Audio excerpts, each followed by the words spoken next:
Et voici la chronique de Jérôme Kassa. L'aura du système judiciaire en Afrique est en berne. Particulièrement en Afrique francophone où, chaque jour un peu plus, il est mis à mal par son manque d'indépendance vis-à-vis du pouvoir exécutif. Une influence qui a quitté le stade de soupçon pour s'incruster dans le moule disgracieux du réel, du parti pris, en un mot, de l'injustice. Pas du tout professionnel du droit, donc loin de moi le culot de vouloir commenter des décisions de justice de par le continent. Seulement, l'esprit, en proie à la stupéfaction, paraît peu ou pas du tout rassuré. Les lèvres brûlent d'interrogation, demandant si cela n'a pas tout d'une tendance lourde de restriction de la démocratie. Que les lourdement condamnés dans différents pays aient quelque incartade avec les lois existantes, les anciennes comme les plus récentes, votées au pas de charge, parfois partant de nuit au cours des dernières années, c'est possible, même si j'ai cherché en vain le moindre micron de début d'affirmation de certains cas. Mais, ce qui laisse perplexe nombre de citoyens, même dans le cercle des proches des princes régnants, c'est la difficulté réelle à y voir des procès de cristal, non fabriqués. Beaucoup confessent être témoins de procès qui condamnent sans preuve, balayant le principe cher à la justice selon lequel le moindre doute profite à l'accusé. 10, 15, 25...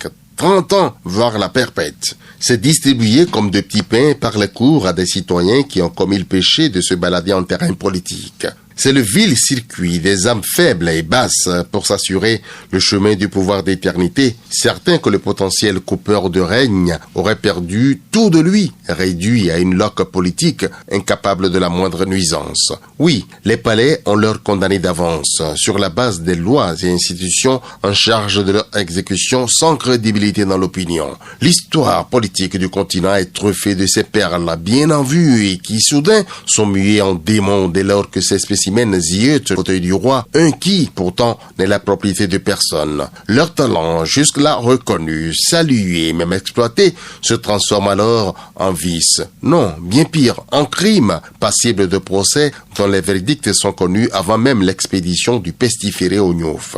Les lois, dans leur teneur, sont soupçonnés, pas forcément à tort, de charrier des crimes inventés, ciblés, montés, orientés, et leur exécution confiée à des esprits faibles, sans poigne, prompts à gicler au moindre claquement de doigts du chef. En clair, la confiance des peuples en la justice de leur pays a foutu le camp, particulièrement dans le cocon francophone africain. Même s'il est vrai que cette réalité n'est pas que l'apanage de cette seule sphère, la certitude est faite sur le manque d'indépendance du pouvoir judiciaire et sur sa dépréciation au fil des jours. Maintes études de réputées organisations parlent même d'autocratisation en Afrique de l'Ouest avec des pays jusqu'il y a peu de bonnes enseignes démocratiques mais qui foncent droit dans une dégringolade d'enfer ces dernières années. Cette réalité qui crève les yeux tient de la faiblesse des parlements, pourvoyeurs zélés de textes liberticides à la carte, et de la justice aux mains de l'exécutif, porté à avoir pour lui un boulevard pour opérer à sa guise, sans le moindre écueil, tel un pachyderme en joyeuse foire dans un marché de porcelaine.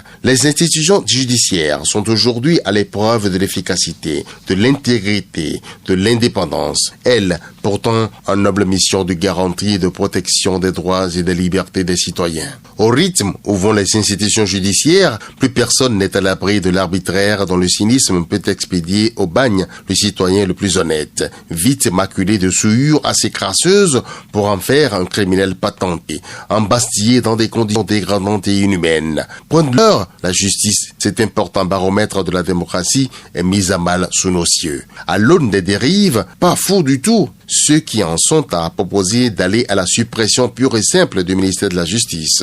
Ainsi, morte la bête, mort le venin. Plus de place pour les injonctions, afin qu'advienne une justice neutre, impartiale, objective, vraiment juste, aux mains d'une autorité indépendante, surtout pas nommée, certainement élue, en tout cas pas dans un lien de redevabilité. Honte à nous là.